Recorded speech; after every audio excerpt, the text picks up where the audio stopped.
Adão, Eva e a serpente. A primeira é um anjo chamado Gabriel. Uma jovem chamada Maria. E o fruto chamado Jesus. É a mais famosa, mas agora não é o caso. É essa aqui. Uma triangulação extremamente complexa. A serpente encarnou depois. O primeiro filho de Adão e Eva. A serpente, naturalmente, não é uma cobra, né? É uma metáfora. Eles são os espíritos, os desencarnados, que assediando o coração da Eva e o intelecto do Adão, puderam nascer. Na metáfora que está apresentada no Velho Testamento, no livro de Gênesis, no capítulo 3, com as consequências do 4 em diante. Mas Allan Kardec fez uma seguinte pergunta, está no livro dos Espíritos, questão 467. Pode o homem eximir-se da influência dos espíritos que procuram arrastá-lo ao mal? Fundamental essa pergunta. Questão 467. A partir da 459 começa o item de influência dos espíritos na nossa vida. Vai até 535. Porque a partir da 536 começa a ação dos espíritos na natureza. São 2 itens de fundamental importância no nosso entendimento dessa relação. Mas a pergunta é: pode o homem eximir-se da influência dos espíritos que procuram arrastá-lo ao mal? Uma pergunta importante, porque nós precisamos ter um conceito, e os espíritos vão dizer assim. Então a Eva não precisava ter dado ouvido à serpente, e nem o Adão ter dado ouvido à Eva, né? Vamos ver. Pode, visto que tais espíritos só se apegam aos que, pelos seus desejos, os chamam, ou aos que, pelos seus pensamentos, os atraem. Olha a questão. Não depende do espírito, depende do encarnado, do médium, do ostensivo ou do não ostensivo. Porque é desejo e pensamento, força motriz, que define qualidade energética, que atrai o interessado naquela energia. Então o homem pode afastar-se, pode deixar de ter a influência dos espíritos negativos? Claro, senão seria um robô, senão estaria definido num determinismo, estaria fechado num item que ele não conseguiria sair, ele seria então só um joguete nas forças dos maus espíritos. O ser humano é o agente. Desejo emitido chama os espíritos que sintonizam com ele. Pensamento propagado atrai os espíritos que pensam ou que desejam como aquela pessoa pensa ou deseja. Então, a influência do espírito, ela é consequência de, ela não é causa. Consequência. A causa está no homem, na pessoa que irradia a sua energia pelo campo mental e que é sustentado na sintonia, que é uma lei inderrogável, não pode derrogar a lei da sintonia. Nós elegemos as nossas companhias espirituais, nosso ambiente. Quantos de nós estamos aqui no Manuel Felipe Santiago pela sintonia? Chegamos um dia, gostei daqui, sintonizou. Às vezes foi em 4, 5 outros centros espíritas, não sentiu nada. Lá fala de Jesus, tem passe, tem água frutificada, tem campanha, tem sopa. Mas eu não senti. Aí chegou aqui, um dia da semana, acolhido pelo abraço dos orientadores, dos organizadores da casa, pelos frequentadores, na fraternidade legítima com o Cristo. E algo de bom tocou. Agora nós temos que falar uma questão. Dizem que a energia é a maior fofoqueira que existe. Mas é uma fofoqueira boa. Porque ela comunica verdadeiramente o que temos.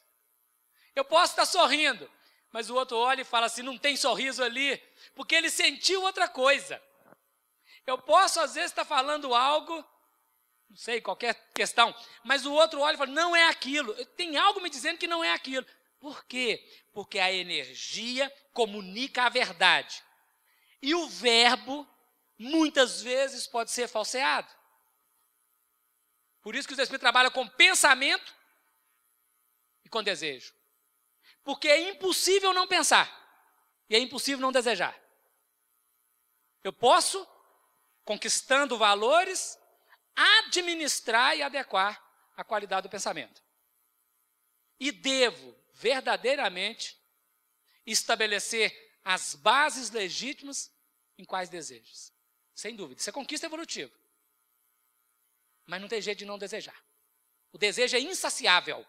Conquista uma coisa, já quer outra. Almoçou, já pensa na sobremesa. Teve a sobremesa, já pensa no café. Não para. Em qualquer coisa. Conquistou uma coisa, já quer a outra. Hierarquia das necessidades definiu um psicólogo americano chamado Abraham Maslow, em 1931. O ano de 1931 é um dos anos mais magistrais da história da humanidade. 1931, dia 23 de dezembro, o açude de um pequeno córrego em Pedro Leopoldo, um encontro. Chico Xavier, Emmanuel. O primeiro encontro nessa encarnação dos dois, onde Emmanuel aparece para ele, dialoga, convida ao trabalho e fala da disciplina. No dia 25 de dezembro de 1931, 2 dias depois, em Gubbio, na Itália, o professor Pietro Baldi recebeu a primeira grande mensagem do Espírito Sua Voz. Primeira grande mensagem. Que iria definir uma nova ordem de pensamento filosófico para a humanidade. Em 1931, Abraham Maslow começa a sua sistematização de trabalho da psicologia, que iria gerar, após a psicologia profunda, a psicologia transpessoal. Ele foi o inaugurador, ele é o pai.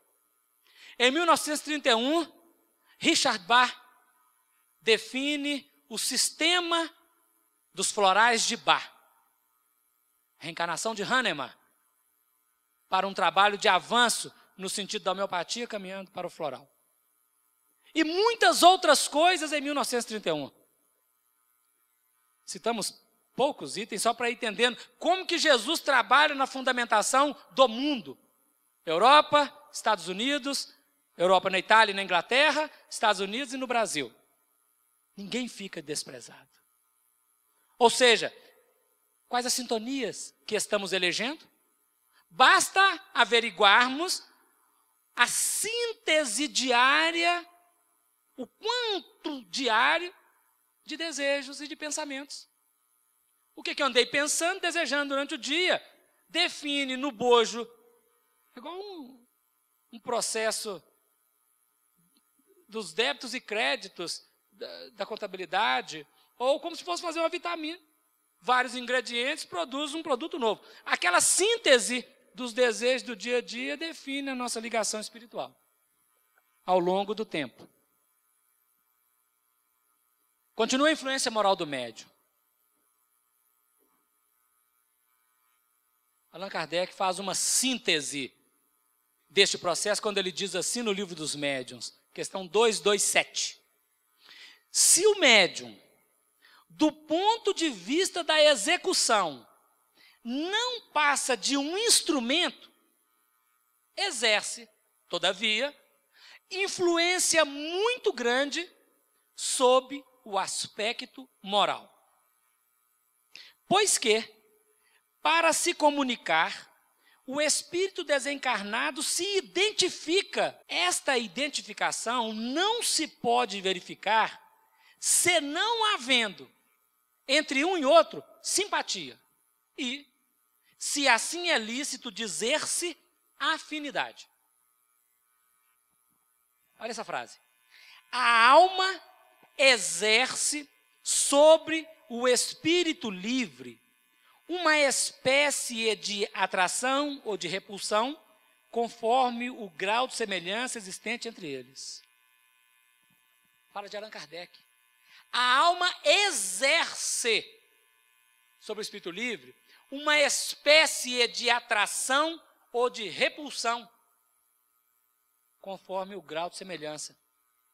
Por isso, quando Chico Xavier é questionado sobre, por exemplo, sem entrar no mérito, não estamos entrando no mérito, nos trabalhos do Preto Velho no terreiro da Umbanda, muitas vezes aquelas entidades sentem-se aprisionadas no pensamento dos médiuns, porque foram lá outrora, trabalhadores naquelas fazendas, e que ainda hoje continuam obedecendo, fazendo aquilo que o médium orienta. Nós estamos numa sistemática onde buscamos a influência dos espíritos que já se esclareceram e que eles vão nos orientar como devemos fazer. E não nós ensinar os espíritos o que eles têm que fazer. Nós podemos até orientar assim os espíritos mais inferiorizados. Nas reuniões de desobsessão, de intercâmbio mediúnico, e numa palestra assim, nos estudos assim, os espíritos que sabem menos vêm para aprender algo.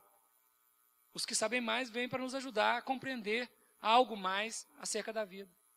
Mas essa atração, essa repulsão, essa força que o encarnado tem sobre os desencarnados, ela é muito importante.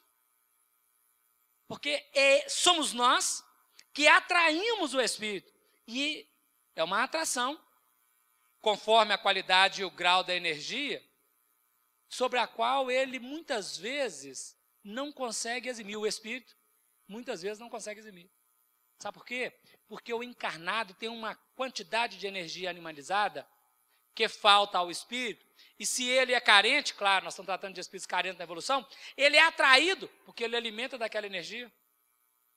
Então nós precisamos tomar um cuidado com a ética estrutural, com a moral, com o pensamento saudável, para que a nossa atração seja dos espíritos melhores que nós. E quando atrairmos um espírito mais inferiorizado, que eles venham não para uma macomunação, mas para ser beneficiado. Sentir-se melhor após o encontro conosco e poder avançar na vida. Claro. Não para vampirizar nossas energias, para sugar nossas energias, por causa de uma vinculação negativa. Então podemos sim permitir a chegada dos espíritos menos desenvolvidos, para auxiliá-los. Devemos sim buscar a presença dos bons espíritos, para que nos ajudem a conseguir, no desenvolvimento da vida, crescer. Prosseguirmos na nossa jornada em espírito e verdade. Duas facetas do livro dos médiuns. A primeira, e agora não é a última, né, porque tem uma nova capa. Mediunidade com Jesus. Emmanuel cunhou uma forma didática de definir mediunidade, com Jesus e sem Jesus.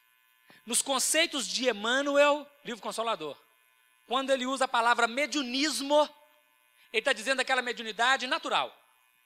Aquela mediunidade que ainda não está adequadamente organizada, sistematizada pelo pensamento espírita. Porque a mediunidade de todos os tempos, nós já vimos aqui. Mas a doutrina espírita vem ajudar-nos a sistematizar o nosso exercício mediúnico, seja o médium ostensivo, seja o médium natural, com Jesus. Então, quando Emmanuel e os que trabalham com ele falam de mediunidade e mediunismo, estão dizendo mediunismo. A mediunidade ainda sem a estruturação que a doutrina espírita faz e nos ajuda. E mediunidade, quando nós estamos já no trabalho com Jesus. Olha que grupo maravilhoso. Começando pelo mestre, Senhor Jesus. Allan Kardec, Maria de Nazaré, Joana de Ângeles, Meimei, Bezerra de Menezes, Emmanuel e o Chico Xavier. E tem algumas estrelas lá atrás, tem mais gente, mas não cabia na foto, 3x4, lambi-lambi, Parque Municipal. Não tinha jeito de ampliar, né? Não cabia. Mas tem muito mais. São os trabalhadores com Jesus. Muitos serão chamados, poucos escolhidos. A frase é de Jesus. Mas aí foi perguntado para Emmanuel, livro Consolador, qual a maior necessidade do médium? Olha que pergunta, gente. Qual a maior necessidade do médium? E Emmanuel, ele diz para nós, questão 387 do livro Consolador. A primeira necessidade do médium é evangelizar-se a si mesmo. Antes de se entregar às grandes tarefas doutrinárias. Pois